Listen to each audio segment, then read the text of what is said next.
2024. We had Days Cannabis, Force to Win podcast. So we all hear about Forcing to Win. You know, shout out to my guy Chris at Days Cannabis. Shout out to Foxy Entertainment at Days. We here. Got my homegirl Kyah baby in the building. Hello. You know, we done took that 2-3 hour trip. Had to get a special location for her. Right. You know what I'm saying? And she got that pink. And she got that pink on right now. You ain't know. You know what I'm saying? It's Forced to Win. Oh yeah. You definitely Forcing to Win all day, every day. Breaking through all type of barriers, all types of obstacles. Feel me? Yes, sir. Rising to the top, from the bottom. Gotta respect it, man. Yes, sir. Gotta respect it. You know. So Thank you. we got the queen from Queens in the building, right? The Queens, yes. So yes, I like to take it back a little bit and get a little bit of history about you. So when did you start rapping? How long ago? I've definitely been rapping for over 10 years now, but it's not something I've been doing since a child. It's really just something I picked up. I guess I could say a talent I discovered. Okay. I played basketball my entire childhood life. Like I was one of those very What active position? kids. Point guard and shooter. Okay. Okay. Yeah. But I wasn't like karate, tag. I was one of those kids into everything. Mostly basketball. That was like my dream was to be a basketball player. As I got older, I sometimes wanted to be a lawyer here and there. You know how people don't know what they want to do. Yeah. Me rapping, I was playing around in school with it.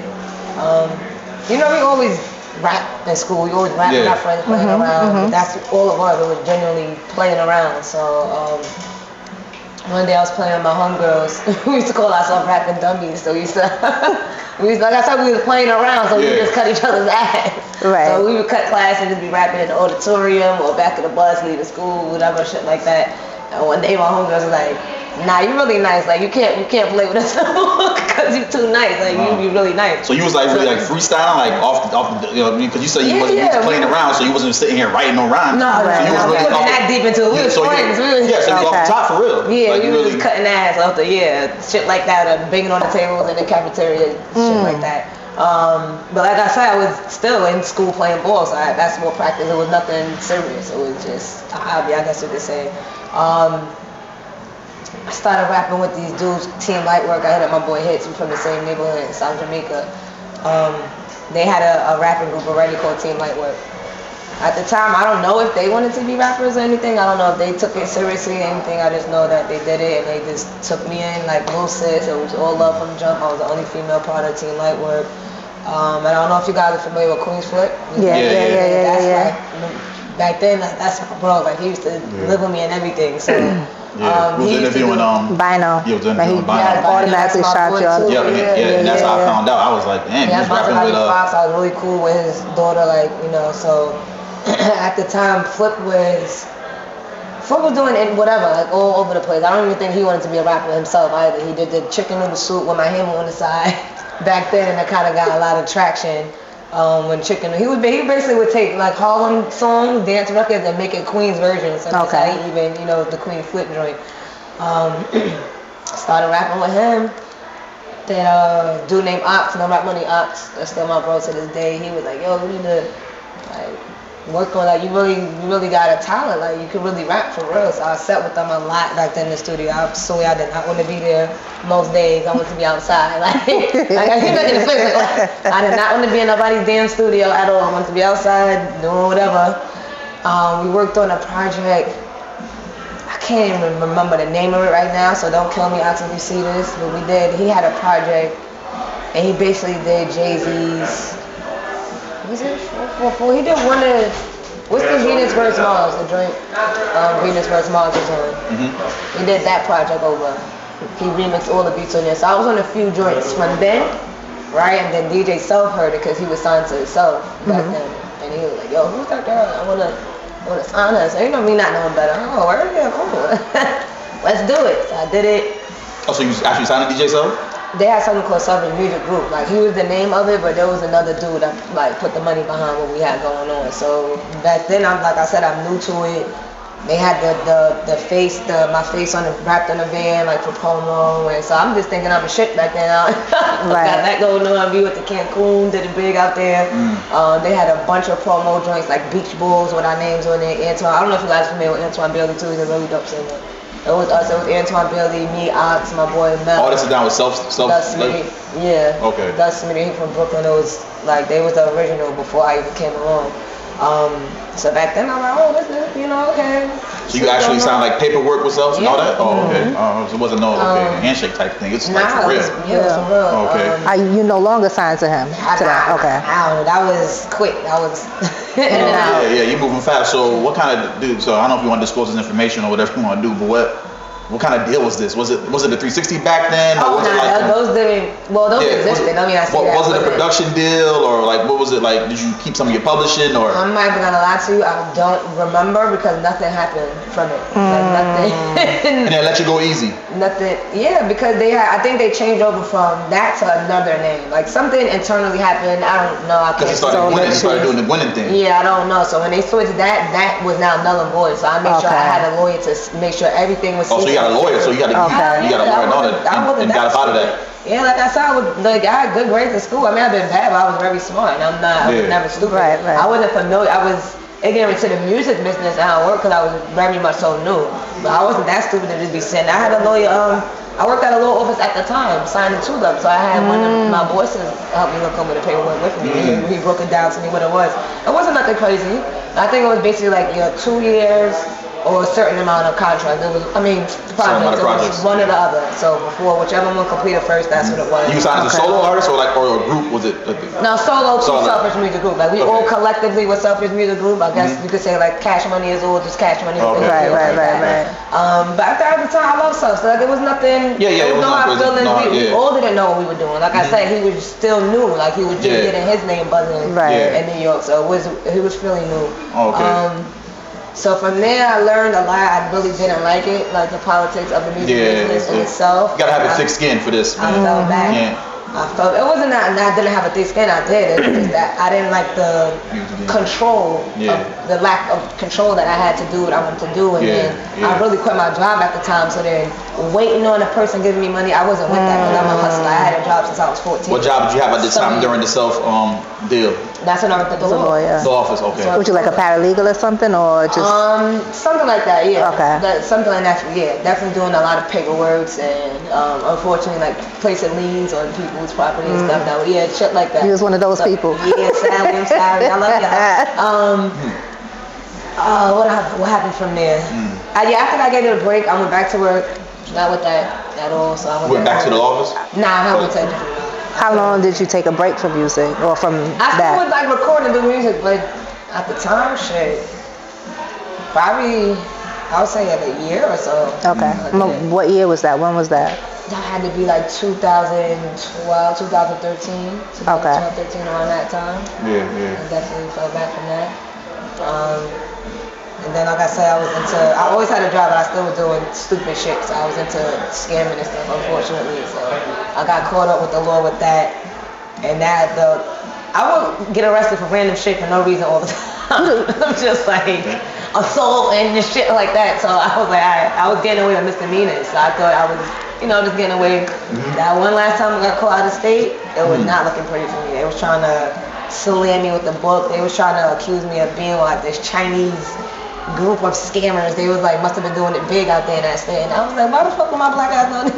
Right. How the connection to that? Like, that's crazy. I don't know. I guess because that's what they must have been the top people doing out there at that time. And I wasn't from that state at all. So they got pictures with you, did them with them? No, I don't know. They were just trying to figure out any goddamn thing. And just throwing it. It was like, they're trying to give you 7 years because of the amount of property that was stolen. And I was like, you know what? I didn't do shit, so I don't give a fuck. And I had a strong faith. That's how my faith really grew stronger with God, and my connection with God grew stronger because I genuinely didn't even do anything yet. They mistaken my identity for Damn. Somebody else that I was with, because I went out there with a group of friends, I'm not gonna lie. But we thought we had it down pat. Like, we went out there dressed like nurses, we had fake name tags. Oh, you was on some real movie shit. Yeah, we was doing Oh, that. real life. So what happened was we made the mistake of going to the same stores that we went to the day before.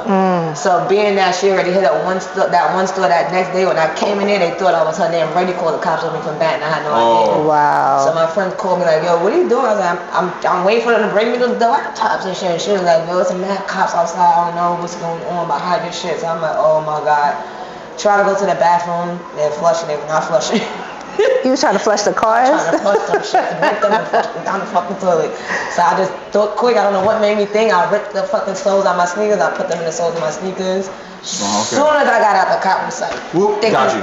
Come on, think man. you slick? Yeah. I was like, what the hell are you talking about? He's like, you was in here yesterday. I was like, no, the fuck, I was not in here yesterday. So they're running back the camera from yesterday, and they didn't see two black females. They didn't give a fuck. Was y'all the same complexion? Same? No, she was a little darker, but this was like years ago, so the quality of the camera wasn't even lit. Yeah, It's from a high angle. This is Best Buy, so it's not even like it's a close-up on my face. It's like a high-up angle. So I'm like, yo, first of all, we had two totally different hairstyles. I was trying to tell them that. They was like, so what? You could have changed your hair, and they have, like I said, we had on the very same outfits, the nurse outfits. So it was like, it was really no beating that.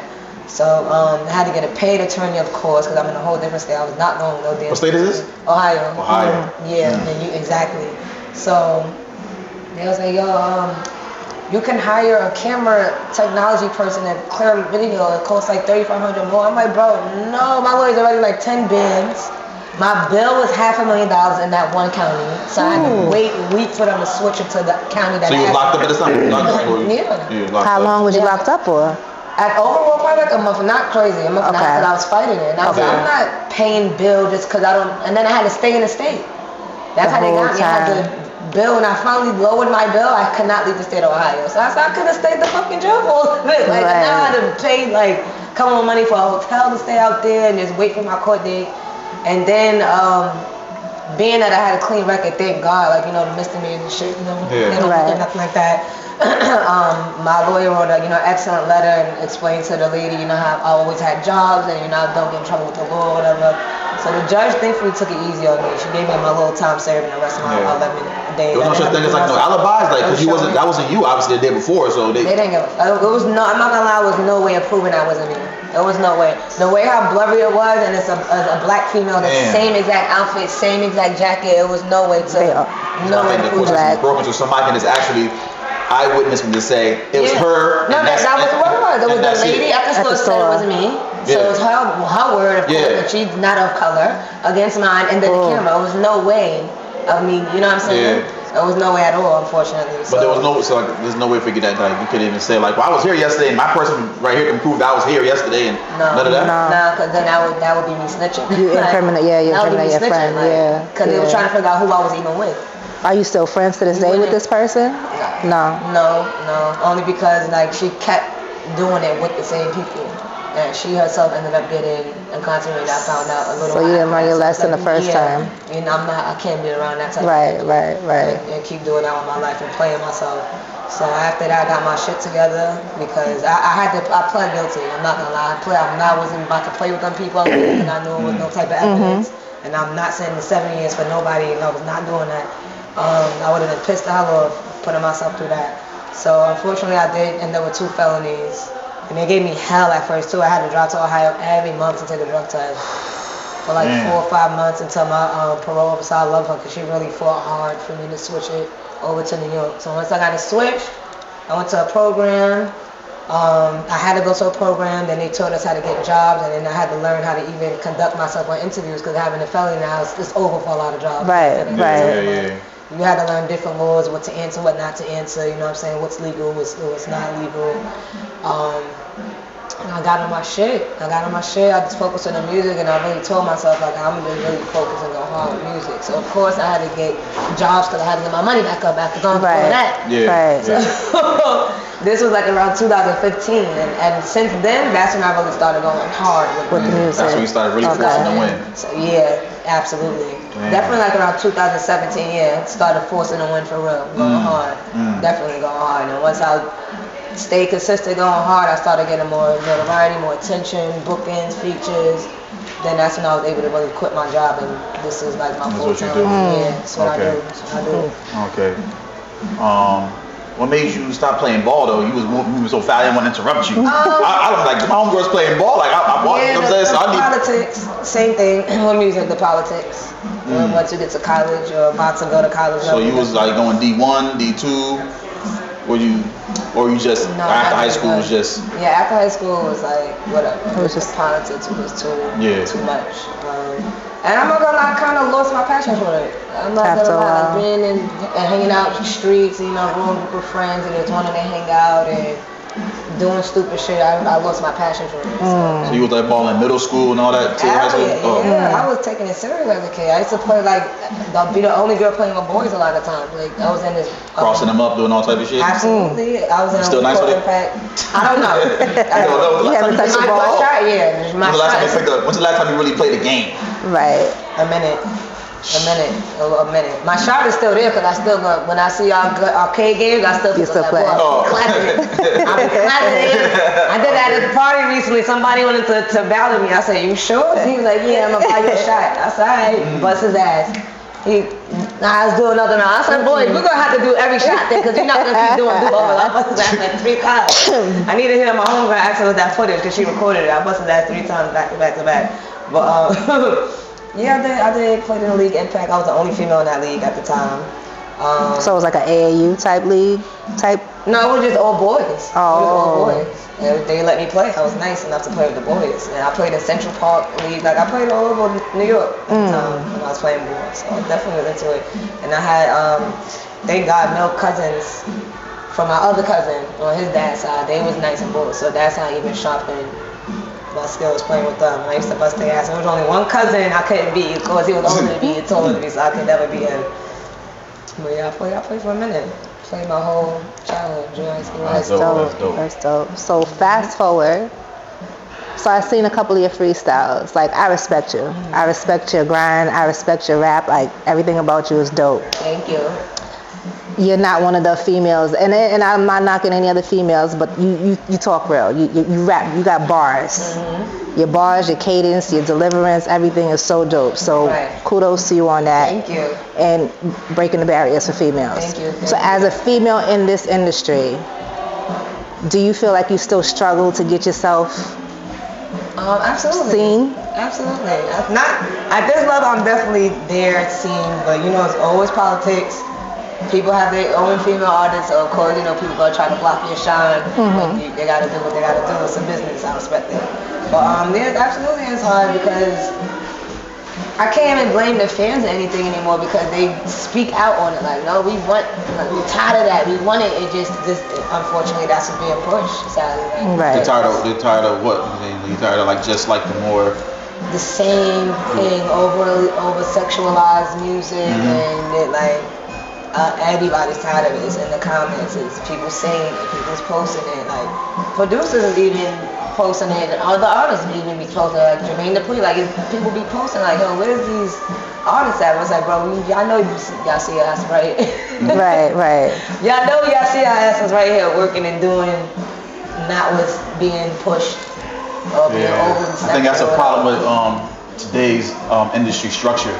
So I think like the previous interviews you talk about this all the time. I just feel like it's like back then, maybe like in like the 90s, mid 90s, early 90s, you could get a hardcore rapper. You can get like a commercial, so-called commercial rapper.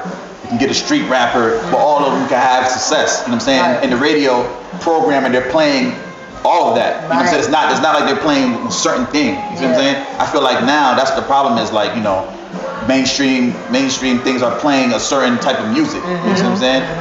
They're not really playing like a female like you that's spitting for real, and you know what I'm saying, and got songs that really make some sense, and you're not over sexualizing situations. And doing all that. So I think that's what it is, man. I don't know how it switched or like when it switched. I can't really pinpoint it. It just started getting crazy. But I can't knock them people for what they do and sexualize it because that's what they do, and then they get money. And that's all fine and dandy. I just feel like it's not even their fault. I think it's more the industry. like the Absolutely. structure. Absolutely. You know what I'm saying? What's being played, programmed directors on the radio, what they're programmed to play, where the bag is getting, you know, put to market this type of stuff. You know what I'm saying? So like you're an independent artist, you from the bottom with it right now. You know what I'm saying? So and the way you spit and the way you present yourself and market yourself doesn't fit in that type of structure. You know what I'm saying? Right. You agree with me? Like, yeah, Absolutely. right? Yeah. So Absolutely.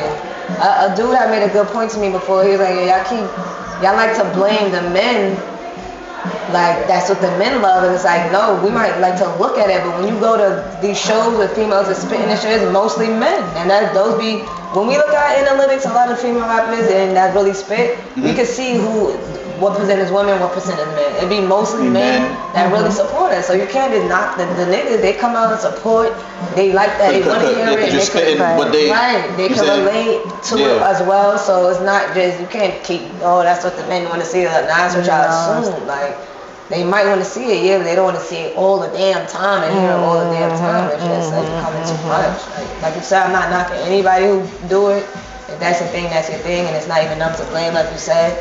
But yeah, the certain people, whoever's doing it in the industry, is pushing it a little too much. Crazy, I feel like there's not enough balance. I don't care what nobody say. Oh, well, this person did it, and Nicki, Little Kim and Foxy, like. They did it when they wanted to, but they still came with that shit. With the bar. It wasn't everything.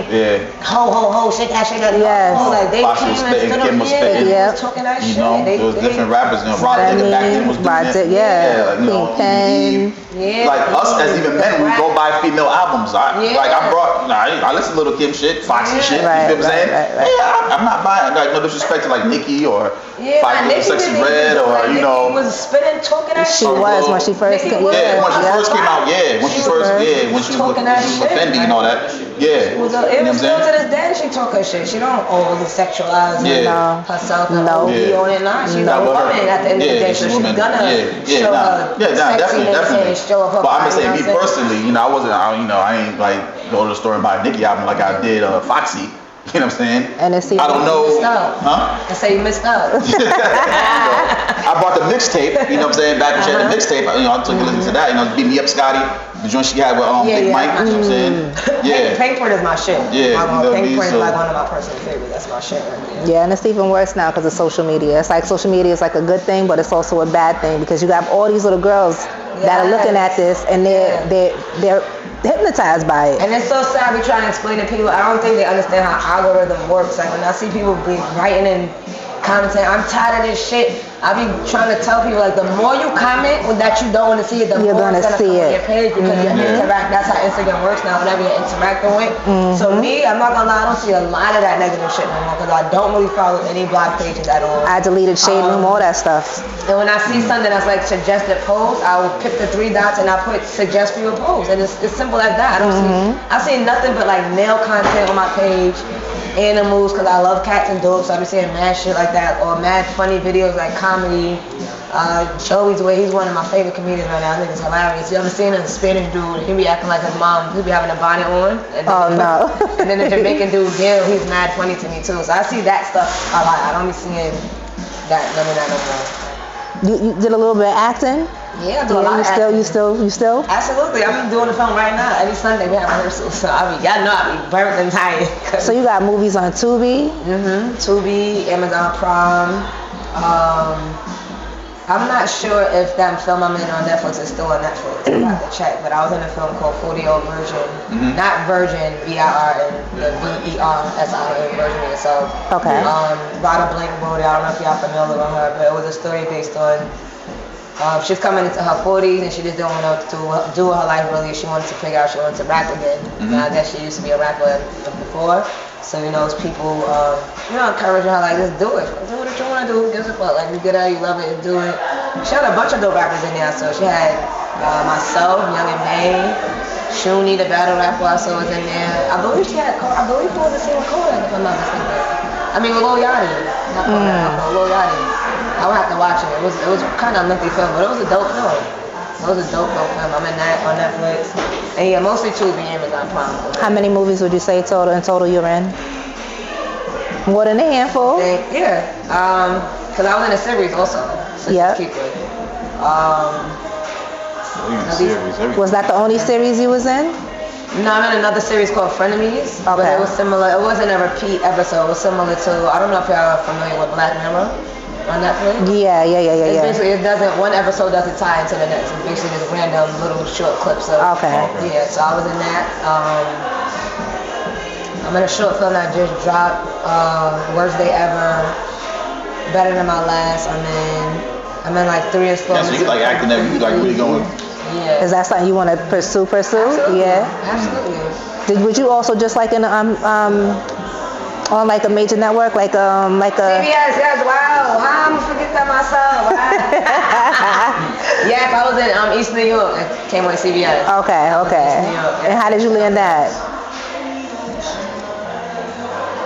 I don't want to say the wrong name. I'm so sorry. I love you.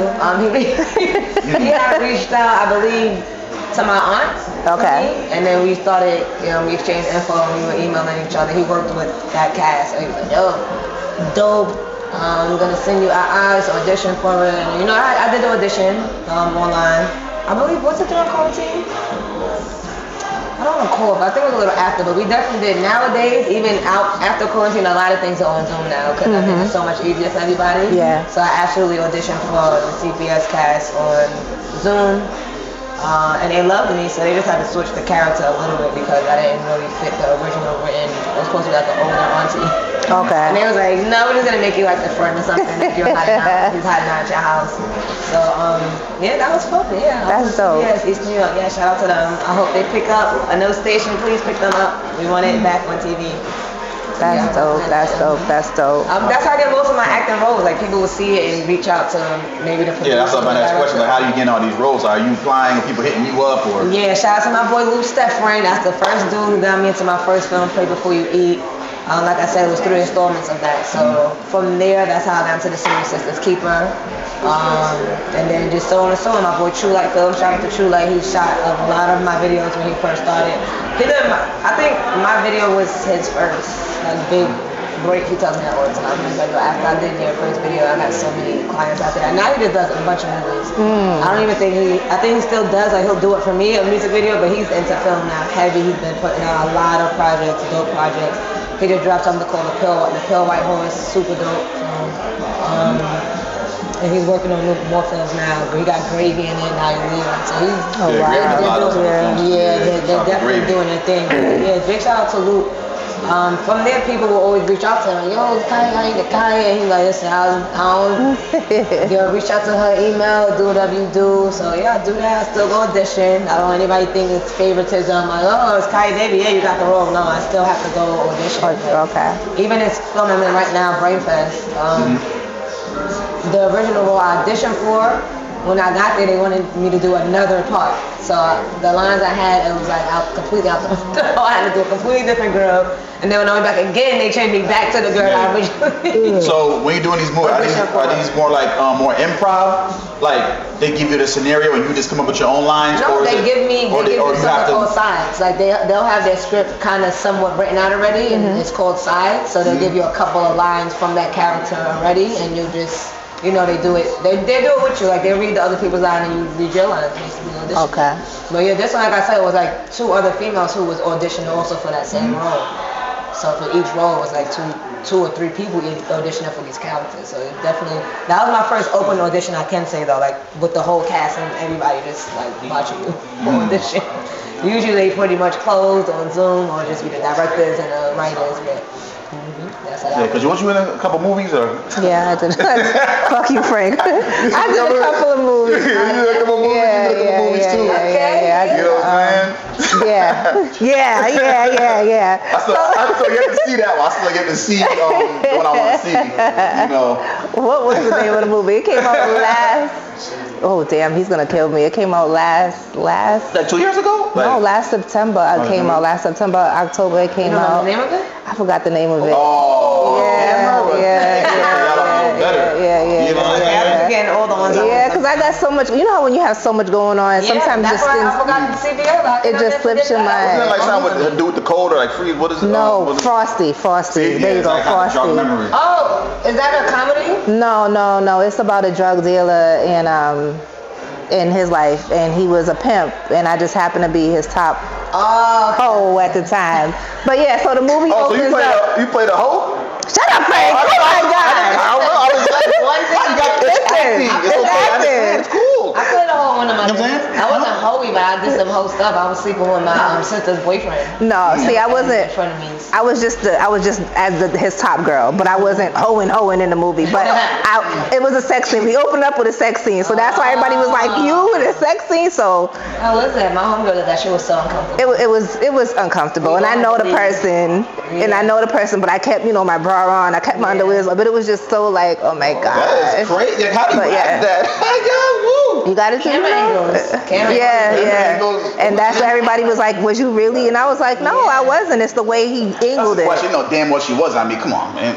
But something with the way it was, and my facial expression. You was doing good acting. Yeah, I was doing good acting. Yeah, that's all that means. That's all that means. But they gotta know, like, when you do these movies, they're not really fucking. Like, you know what I'm saying? Like, Right. People got real lives and real, spouses. Think they're gonna just let you. You know what I'm saying? Like, come on. And then I just did another one too.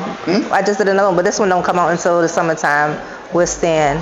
Oh, okay. And this one I definitely I got a bad memory. Did he give you lines or was it more improv? Like, he give you a scenario. He gave me lines, and then I just kind of went off and it was like a small, Sometimes some directors are like, make it your own, as long as you're sticking on topic, and some directors that's what I'm saying. Some directors are more like, no, to read what I wrote. Like, So I even tried that little movie thing out one time. We was doing a little couple of things, but it was more improv. Like, we just we get the script, we get the scenes, you know what the scene's about. Okay, you're supposed to be doing this, that, and the third. You just like a lot could be like, yo, where are you going today? But will you make it your own character as someone like me? But we had to like, as long as it's on track of, you know what I'm saying? And it's not gonna throw the other. Some people I can't do it with because they're not as like advanced stuff. Not in a lot of films. So sometimes the person first film, they get nervous, and if I might throw them off saying the wrong line, because some people really memorize exactly what they're written. So they be looking for that key word to cue them to their line. Some people are just so robotic too. Like, wait, could you just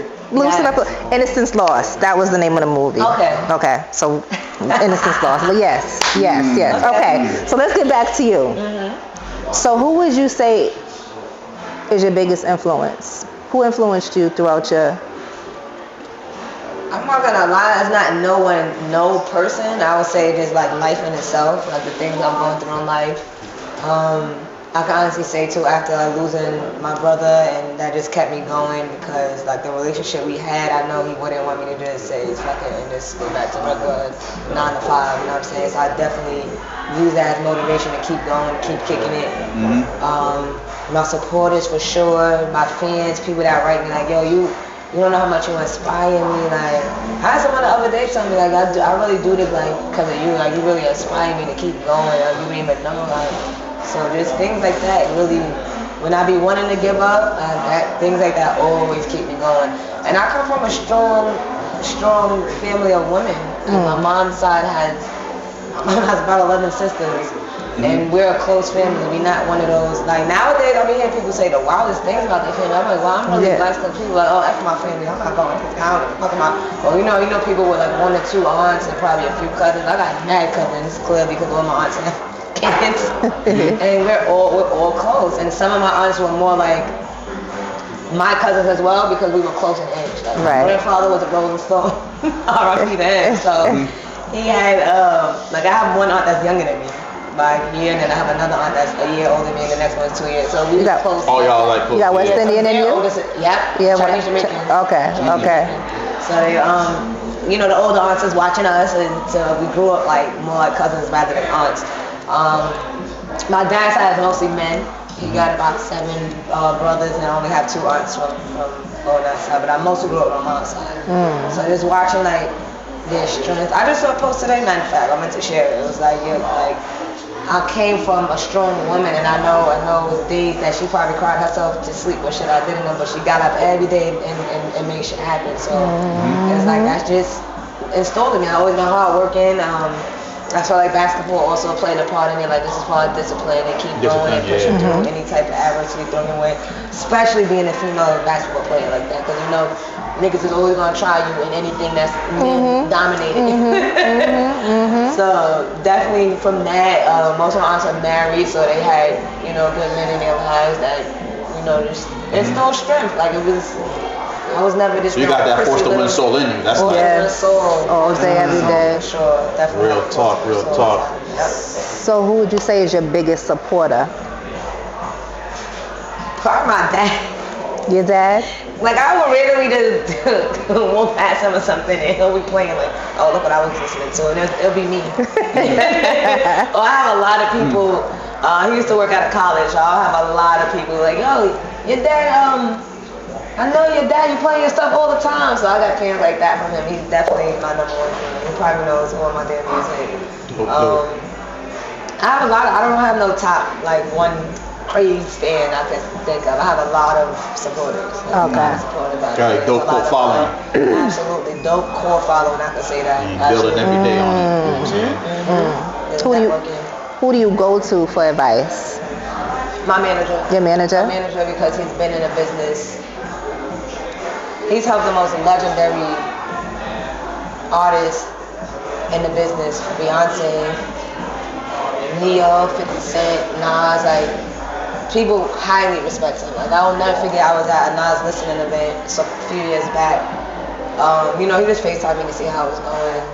And I was like, he was like, who you around? I was like, Nas was right in front of me, but you know how niggas be niggering, so it was so tight. I was like, it's right there. He was like, tap Jungle and give him the phone. So I tapped him, I showed him, they just snatched my phone, like, yeah! And he saw Nas, and I was like, yeah, nigga. And I'm like, oh, that's so dope to me. He's the most humblest person ever in life, so. When he does his documentary cruise, I'm like, wow, I never knew he did so much. Like even with A. Marie, like Lupe, it's a lot of artists that he's touched. And he himself broke barriers back in the day, breaking records. Like the labels would tell him like, oh, this is a single, and he'll tell him like, but the streets like this. So they'll tell him to push one thing, and he's like, watch this, fuck, I'm giving this to certain DJs, and those would be the ones, like those would be the hits. And a lot of artists remember him for that and respect him for that. So I definitely always go to him for advice because he knows better. So I'm like very much so artist developed because of him. A lot of artists I see are like, damn, they don't have no artist development. And labels are not even doing artist development anymore, sadly. So many artists come and go because they just burn themselves out. They don't know what to do. They just fall for every nook and cranny and every trick in the book, sadly. So there's so many rappers, you can just pick up your phone, apps on your phone, you can record a track on your phone and send it here to get mastered, and you can upload it to the DSPs, and now you're a rapper, right? You know what I'm saying? A lot of people fight. Some people be trying to be funny, like, oh, what's your manager doing? Like, what you guys doing? He's holding me back. I'm like, I ain't been protecting me all of these years from a lot of bullshit I could have been in, like a lot of being shelved and shit like that. You know what I'm saying? Owing money, being in debt. Like he's protecting me from that for years. I know a lot of info, a lot of I done seen a lot of people come and go. A lot. I can't even count, and just disappear off the face of the earth, or get hooked on drugs, or you see these artists kill themselves. Like they bleed because of that. They gas your head with all these things, and then you lose it. You can't handle it, especially coming from nothing. Like, a lot of artists never went through have a job, know how to conduct themselves in interviews, properly speak. Like, so they just, I'm lit, I got money, and then next year, like, what? How all this money? I didn't even have this money to pay back. So now you're working backwards, like you're working to pay off. So always go business, music business. The word business stands out. Yes.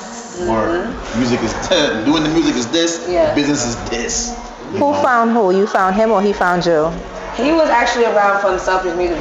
Like I said, he played a big part in becoming who Self is, and the Union DJs. Like he played a big part in that as well. So at that point when I didn't really want to do music anymore, I was like, I think I should have managed me. And he was like, he had to think about it, he had to sit on it because he was never anybody's manager. He would work records, like that's his shit. He knows the ins and outs of the business, he works records. Like he was never a manager. He was tired of the music business too. So it was like I don't know, but to this day he like, nah, I saw something in you. Like you my last rodeo, like you're gonna be legendary. Like, cause anybody like I just named is legendary. So it's not just no.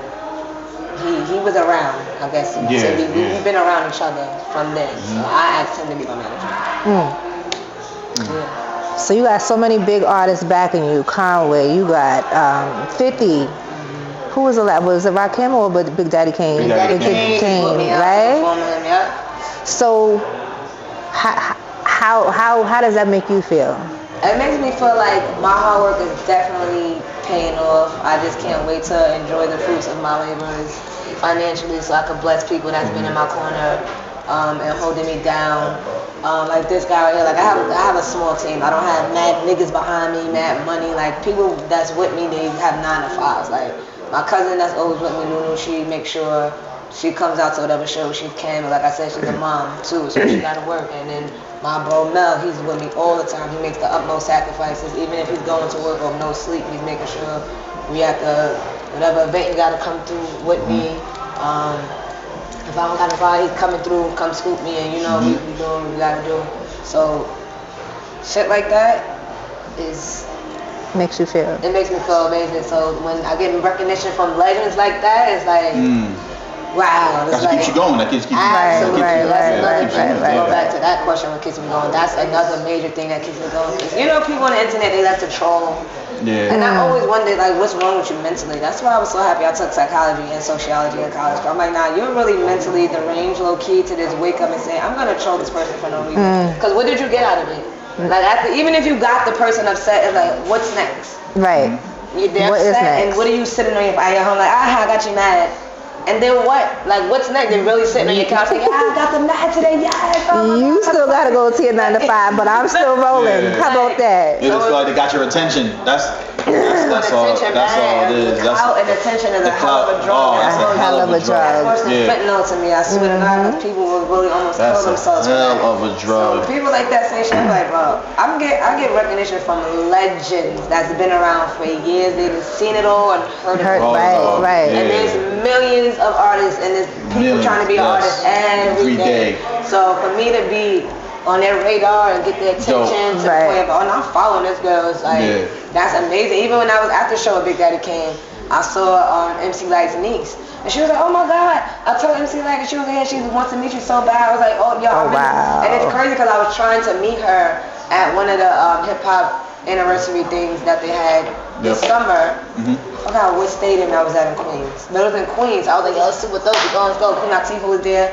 But there was so much going on. And me being an artist myself, I already know when somebody's about to perform and just leave them alone by the looks of it. So I was like, yo, I was trying to meet her after Joy. And she was like, I know, there's so much going on that day. So I finally met her and flicked it up and everything. That was super dope. Like, that's dope. Like that is, I talk to Foxy all the time. That's dope. People know, like, we speak all the time. That's dope. That's dope. Fad, you know, he dropped some heavy gems on me recently. Jem Jones showed me crazy love. Jada, there's a lot of artists like you said. That's dope. Speaking of like the clout and these people just heckling and doing all that, I know you had somebody twist up your words with a situation with 50 Cent. You know what I'm saying? Like, and that really took you off because you usually, like you said, you're usually reserved. You just like, brush everything off. But this situation, you had to really speak on it. Yes. What particular about the situation had to make you really like get on your shit? You know what I'm saying? And buck up on these motherfuckers. Nothing much more really after that. That was really just like clearing the air, really. Yeah. That's a huge platform, so that was really me clearing the air, and they asked. Usually I just leave it alone. 50 shows me love, and that's just that, right? You know what I'm saying? Yeah. Nothing really. I used to. Don't get me wrong. It took me years. Like I said, arts development. Like my manager would hit me like, Kyah, why are you responding to that person? Erase it right now. Why are you getting this person to do it? So people would do at this level. It's like, have fun, beloved, because I got shit to do. I'm elevated, and I'm not elevated to. Hold on, let me step down real quick to address this cousin. Like, I'm not doing that. So there's really nothing much anybody could. You obviously probably have to put your hands on me. And I'll say that's about it. Put your hands on me, it's up. Right. Words is like you say, that better roll. Skin. Yeah, you gotta let that shit Better bounce roll. off. Thank you, giving me. And in this day and age, I understand that's how you gotta learn the business. So you're giving me attention. Like if anybody wants to say something, it's like now people just fiending because they love negativity so much. And anything I post, did she respond? Did she? No. Yeah. So now I'm just gonna use that and keep promoting my music. That's what I'm gonna do. All you're gonna see is Kyah baby dropping this, Kyah baby dropping that. Keep moving on them. Keep forcing the win on them. Consistency is the key. I'm not Phil, you know what I'm saying? It's battle rap for that, you know what I'm saying? I'm not into the streets, into any gangs, so there's no reason why I'm even would be in anything for real. Like, right. People are gonna try you, of course, like you said, with attention and clout, but yeah. That roll, baby. That roll. So is your goal to get signed? If it makes sense, because you know that help is a big help, as Right. we all know. So, and people will follow us. Sadly, they'll see a Kyah Baby email and be like, oh, okay, yeah. When I see, Sony presents Kyah Baby, like, oh, I heard she's dying now, yay! But also me knowing the business, people have more leverage to play signed artists because you know what's going on. They don't have the ability to really play independent artists on daytime radio like that. So, but I am blessed to have built my connections with a lot of DJs that's in great positions now, like Flex, where I can get certain daytime play and I can get certain radio play at certain times. So that's definitely, if it makes sense, I'm not opposed to it. I've had some meetings with some dope people, so Jim definitely been showing me love a lot lately. So we'll see. So I don't know if I could ask this question or if I'm going to ask it in the right way. But I know there was talks of you working with 50, right? Yes. If you could sign with somebody, I'm going to give you 3 choices. 50, Jay-Z, or Meek Mill. Like I have to choose, because I probably would say none. You would say none? Yeah. No, none of them. Okay. And no disrespect, I learned that when an artist is still being an artist, it's like... It's not going to work for you as an artist. Under them. Because they're still being an artist themselves. So they're gonna focus on themselves and not really put their focus on you. Jay-Z, does he still do music? He hasn't dropped anything recently, but I think he's in the works of doing something. Like, of course, the 50 situation would make sense because it's Queens. That would be a dope look for Queens. Right. Yeah, like as an artist, no, being an artist, respectfully, I myself would love to have artists and help artists out, but at that point, I'm not going to be really doing music anymore. Okay. I plan to have like music out, and if I'm touring, doing 5-year anniversary for Sincerely Kyah or a 10-year whatever anniversary for a project that I'm on, I absolutely would do that. Like just like how Big Daddy Kane I'm doing right now, they touring all over from the classic records. So if it's a situation like that and I can really focus on my artist, absolutely. Okay. Well, if I'm gonna have the help with my artist, then yeah, I might. But I don't. So I just want to make sure I heard that right. So you say you want to have artists underneath you eventually? Yeah. Okay. I would love to help artists out. Okay. So a lot of artists, young artists especially, are very hard-headed, and they think it's just internet. Yeah. Lit, clout. Like a lot of artists, it's just very hard-headed. So I have to make sure it's someone level-headed, like-minded, like myself, and do the right thing. I'm not into the business of taking advantage of people, and I'm a strong believer in karma. So I'm not into, let me sign this person because they lit and get whatever money I can get with them and toss them to the side when they're not lit. I'm not into that. Okay. You know what I love about you?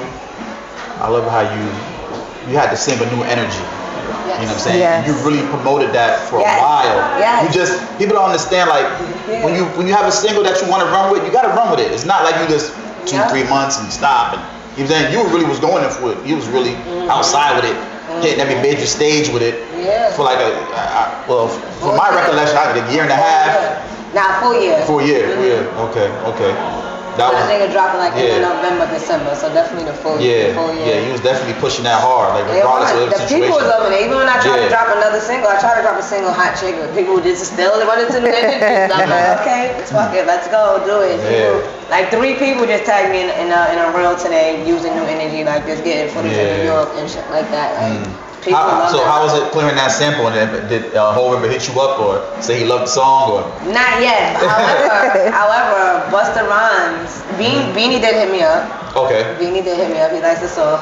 Busta Rhymes, I ran into him at a club and he was like, yo, when I heard Flex playing your record, I called him. I said, who is this chick on this whole beat? She is brave.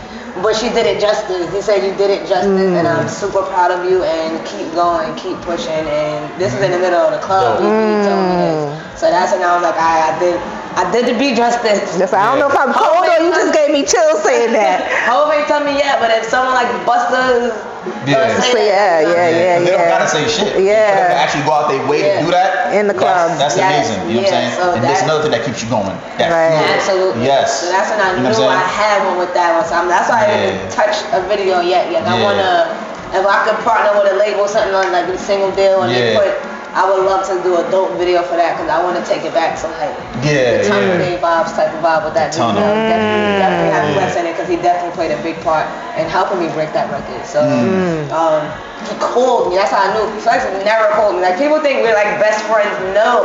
If I show you my text with Flex, he never answers me because he's a busy ass man. So now I just be sending him shit.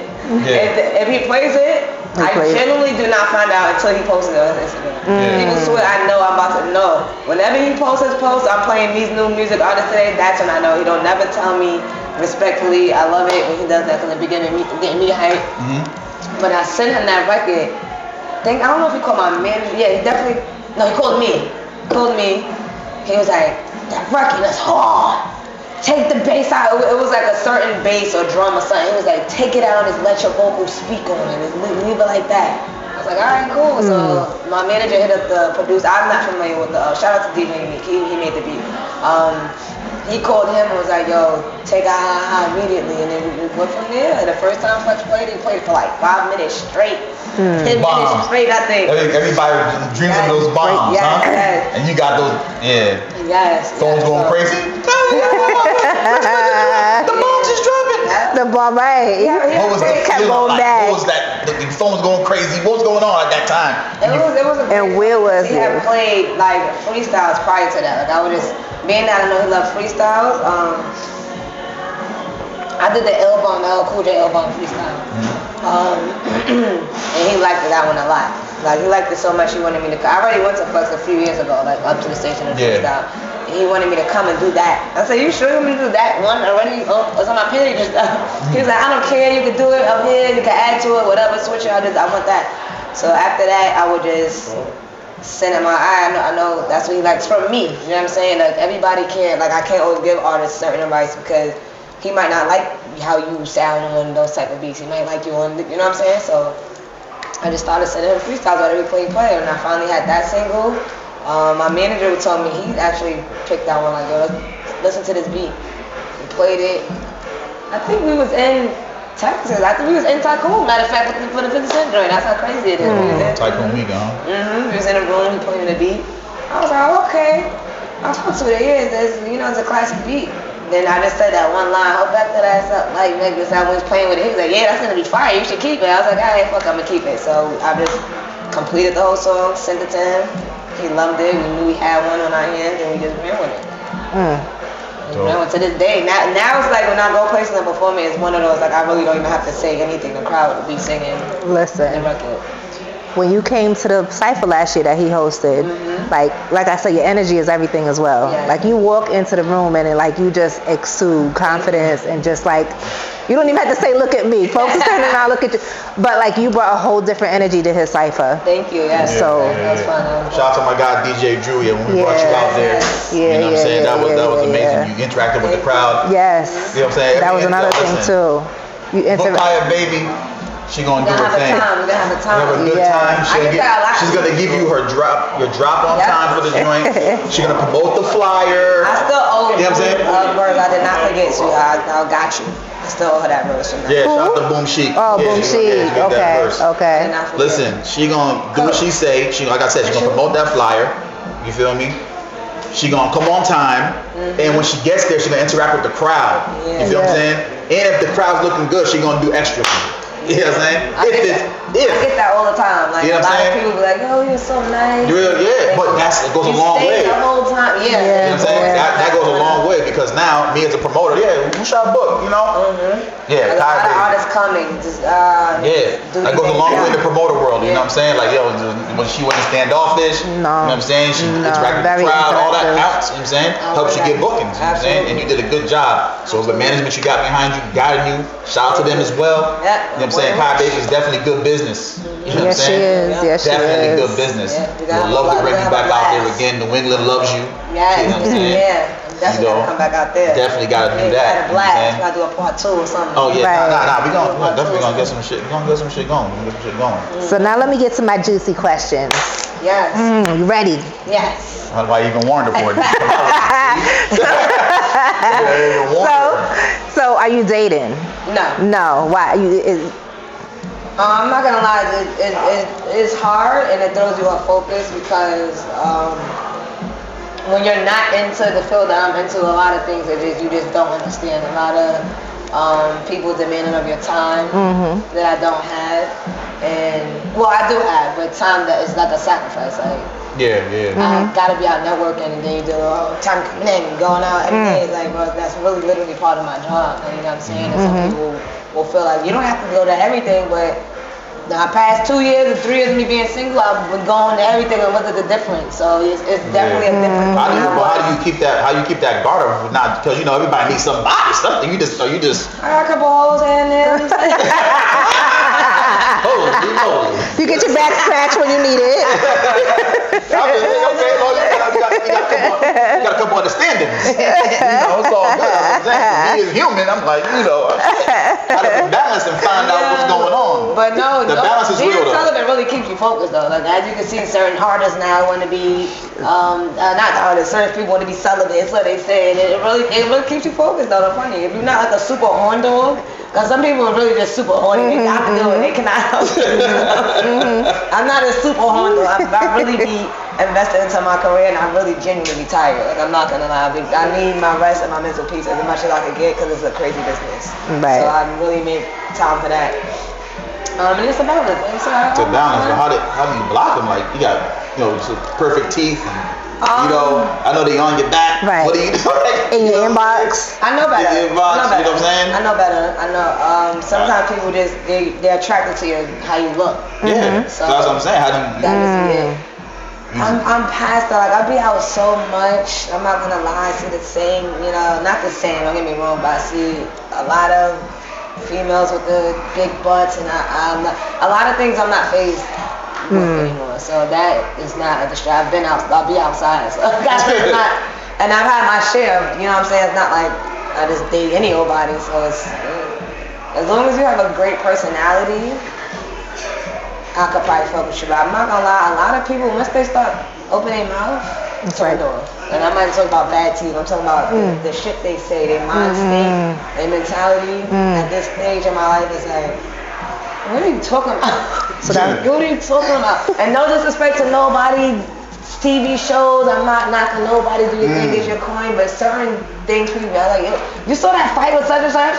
I'm like, no, I didn't, girl, and I don't want to. Like, what are you talking about? I'm not into that no more. Like, I might sit there. You went straight force the link into the bag. If you want to sit there and watch it, I might sit there. Tunnel vision. I might act like I'm watching it with you and be like, what's going on? Why they doing that? Because I'm not gonna lie, it was a couple like females I dated and they'll be watching it, and I'm like, what? What's going on? Why they doing that? Why she through the chair? Why she? But like keeping up with it every week, like right? No, I'm very. I like peace. I feel like what you consume your mind with, you kind of exactly. You want to look for it. Exactly. I like to have fun. I'd rather watch mad people having fun. I like shit like that. Like, oh, they're having a blast. Where they at? I want to go there. Like I'm that type of person.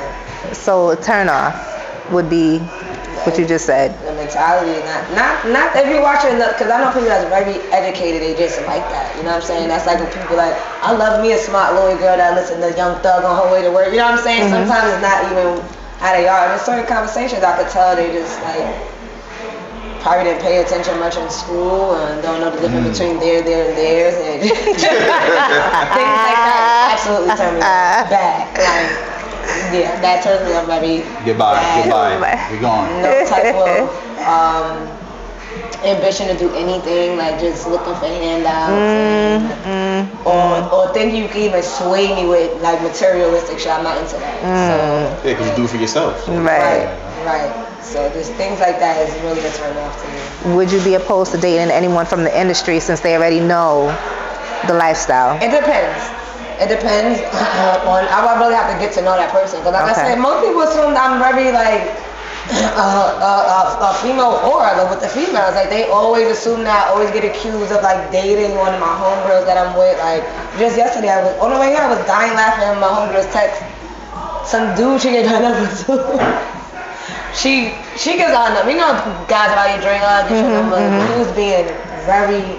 Baby, I'm gonna show y'all the amount of calls. You're gonna be like, nah, he's sick. Like he called her mad times from like 3 a.m. to 9 a.m. this morning. One of them had like 10 in the bracket. Oh hell. Right. Hell.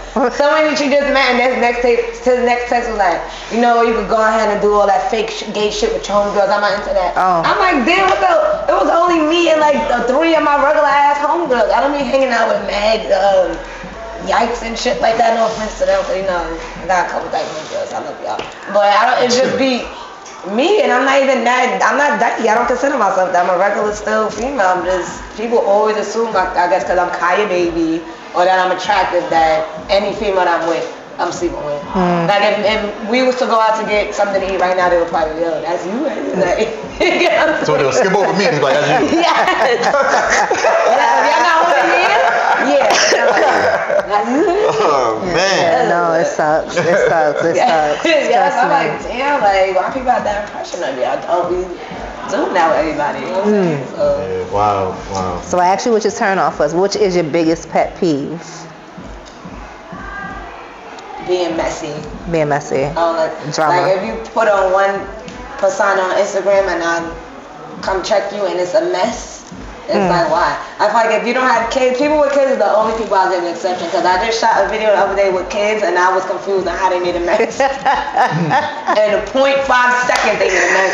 We had one scene, he ate the cheese doodles over there, they ended up all the way over there somewhere, somehow, I don't know how. So people with kids, I definitely understand, because it's a lot, especially when you work and trying to hold down a household, like cook, make sure it's this, and laundry, and the homework, and the school, and the job, and the bills to pay, that it can become a lot.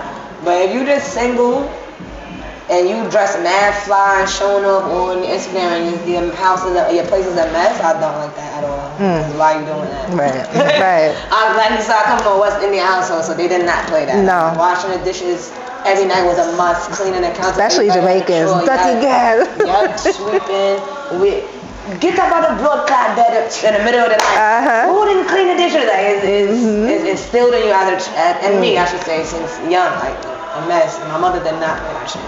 She don't have a Jamaican accent or anything, but my other family, some of them do. They didn't play none of my aunts for that. To this day, I went to go visit my aunts in Atlanta. And one of my cousins, he has his own room. You know, the houses in Atlanta is way nicer. So he has his own little bathroom as well. But he's about, I would say 10 or something at the time. So my aunt came. She was like, you're not going nowhere. Let me see that bathroom. And she was like, why is the toothpaste stuck to the sink? Why you got toothpaste paste to the sink? I was like, bro, leave him alone. She was like, no, you know we have to why is the socks under the bed? I told you to put it in the laundry. Like, so yeah, all my family did not play that messy shit at all. So, I like that. music. Anybody that you have not worked with that you are looking to work with? Ooh, there's a lot of artists I haven't worked with. Definitely Meeks, like you mentioned. Definitely keep it clean, the legends. I'm gonna work with Nas, Nicki, 50. My boy Dave East, but that's you know, we built a bond, so that's just something I gotta find something to beat for, like the right beat for us to do. Definitely the spitters. I still want to get a track. I probably do have one. I'm bugging. I'm about to say my girl Lola Brooks, but my boy Dizzy produced them. I gotta hit him up and see what he's doing with that. But I do need a new one with her. One of my homegirls that's killing right now, Billy B. Clearly, me and Kanye Diamond got one in, but we gonna definitely need another one. I would love to work with Missy Elliott. Real bad. Like I want to work with Missy real bad. I want to get a track with the legendary Mary J. Blige because I love her. That's my head. That's auntie for sure. Yeah, that's all about aunties. I don't really like that auntie, but you auntie for a reason. It's not because your age. Listen, you grew up with her. Grew up listening to her. My aunt used to play her non-damn stops. Didn't know what we were singing, but we were singing them songs to them. Ooh. Oh yeah, I would love to work with Mary, Keisha Cole. There's a lot of artists I would love to work with. Okay. There's a lot of artists I would love to work with. Okay. For sure. So many artists coming out of Queens. Who's your favorite artist out of Queens? Is that a hard question? It is. Cause I you know, I fuck with spitters for real, so I can't really pick a favorite. My boy, No Rap Money Ox. Okay, so give me 5. He be in his bag. No Rap Money Ox. He's a great songwriter. Like when it comes to hooks and everything and concepts, like I learned a lot from him. No Rap Money Ox. My boy Victor Moan. But I have records with these people. They just my top. My boy Fly, TGI Fly. Focus the Truth is really dope.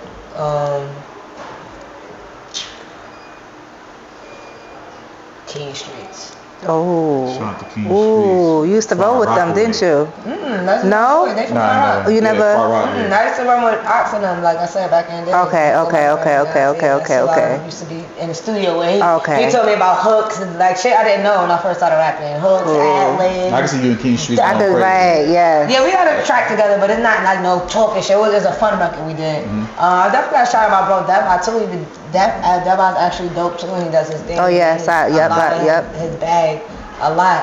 My boy Cello too. Like there's a lot of spitters I fuck with. Cello, Star, they talk that talk out there. You know what I'm saying? Shout out to all the young upcoming artists too, but I'm personally not into drills. I'm not even gonna sit here and lie and say it's not that I don't want to support them. I don't support them. I just personally I'm not into that. So you can't be mad at me. That's like, hey, do you listen to rock and roll? Like, who's your favorite rock artist? Like, I don't listen to that. So I'm just not into that. I don't barely listen to rap. I love R&B. Like I tell people that all the time. I love R&B more than anything.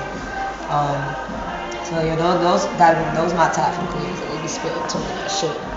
Okay. So if I didn't know you, or if someone didn't know you, how would you describe your style to them? Still with the Kelly, y'all. I don't know. Every time you never saw with the Kelly, you just put his body. That's a hard question. One of none. One and none? One of none. One of none, okay. Okay. One of none. Like really. Okay. One of none. People be following me. You know what I'm saying? Okay. I don't have no gimmick. I don't sound like anybody. I'm very versatile artist. I'm really one of none. Like I've even done reggae records. Shout out to Mr. Easy. Shout out to Spraga Bins and Wayne 1 to 2. They just showed me love on his freestyle to his reggae beat. Ooh. The legends are Yes. The legends. Yes. All right. So my last question is to you, because I could sit here hours with you, because you're just a vibe. What does mental health mean to you, and how do you cope with your mental health on a daily basis? Ooh, I meditate every morning. If it's not every morning, I definitely do it 5 days out the week. For sure, I get up. This year, I made it my, because I really don't do resolutions. If I'm gonna change something, I'm gonna do that shit right then and there. Like when I wanted to quit smoke, I did that shit around Thanksgiving. I meditate every morning, and meditation is not all about just sitting there being quiet. A lot of people just have this misconception like, oh, it's weird, you're just sitting there. Some meditation is just sitting in stillness and quiet. And I discovered that it's so hard. People have so much anxiety that they're unaware about, because some people could really not just sit still for 5 minutes. They could not just sit still in stillness, and the thoughts they have be so negative. So it's like it starts to fuck with them. They gotta move. They gotta get up. So I started the ones with the people will read back positive affirmations to daily affirmations, how you want your day to be. Release anything that's bothering you. Really, that's the goal of meditation. Like anything's heavy on your chest, breathe in, breathe out, let it go. Think of positive thoughts. And I started doing it so much that I went from like 10 minutes to 15. Now I do like 25, 30 minutes just sitting, meditating. Because it really flies by when you do it. And I do not get on social media before 12 p.m. You know, I feel like it's very negative, waking up. And when I used to do that, I'm not gonna lie, a lot of things used to piss me clean off. Like I would, even certain text messages, I was like, what, it's too early for talk. Right. A lot of times I'll go like this, as you can see, my notification don't even pop up on my phone. That's Turn good. it off. I would have to do all of that to see who texts me or call me. I do have like my mom and stuff on emergency bypass and stuff, and I put my phone on do not disturb a lot. That helps me with my mental peace, because a lot of people are demanding or feel entitled to my phone. I called you, I didn't pick up. It's like, I'm rehearsing for a movie, or I'm on the Zoom, or did you ever think I rap? Maybe I'm in the studio, like this. You know what I'm saying? And then it'll be nothing. And I'll be helping you get a booking, a show, a bag. It'll be nothing. Like, yeah, I went to see you. It was that last night. Like, bro, what? So Do Not Disturb is my best friend for the past year or so. And that's how really I protect my mental peace. I stay off social media if I don't have to be on it. And I really don't engage into the negativity, because it definitely, it's so easy for anything to consume you. So I always look at it as, out of all the hours of your day, why would you let one thing go in the whole rest of your day? Right. And you let that one little thing go in the whole rest of your day. So I just That's how I protect my mental peace. And I had to cut up a lot of people, I'm not gonna lie. I unfollowed a lot of my friends. It's no love lost. I still see Right. With the shit that they post for attention and likes, I just had to unfollow them because I don't want to see it. I don't want to. It really consumes you badly. It does. And I don't want to be a part of that. So I just like to have a good time, and definitely mental health is very important. So make sure y'all keep y'all mental right. I know a lot of people be clocking out and unfortunately taking their own lives due to Because they can't handle it. Yeah, they can't handle it. Just pick the right friends also. Exactly. And the right lover too. A lot of people put themselves in situations just to be in a relationship, just to be feel loved. And it's like you gotta pick the right partners in life, and it's not just lover partners. Your friends as well. Even your family could be toxic. Yes, you might have to cut off yes. family, you know what I'm saying? So definitely protect your peace at all costs. I'm very big on that. Right.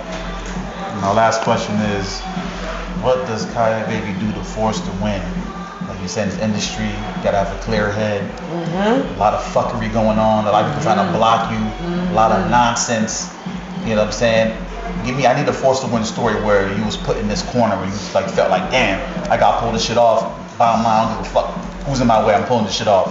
And you got to force to win. I need a story. And we out of here. I would have to say definitely dealing with probably the death of my grandmother recently, and then I lost my cousin. She was only 23 to cancer.